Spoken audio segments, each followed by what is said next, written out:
prépare du patrimoine, il faudrait avoir constamment à l'idée de préparer sa succession, étant entendu que ça peut arriver à n'importe quel moment. Pour préparer sa succession, au fur et à mesure de l'acquisition du patrimoine, il va falloir faire attention, notamment à son régime matrimonial, que ce soit par exemple le contrat de mariage,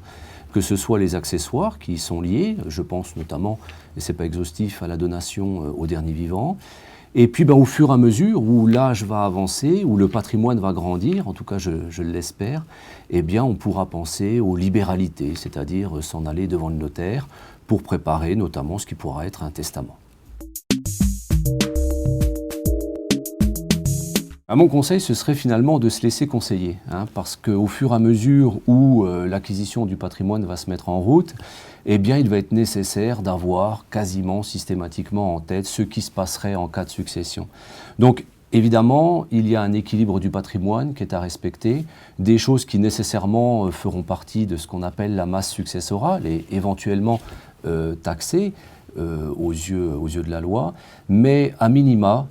il existe un conseil qui est quasiment universel, c'est celui de faire appel aux contrats d'assurance vie. Les contrats d'assurance vie aujourd'hui, ce sont des contrats qui peuvent être réellement simples, disponibles,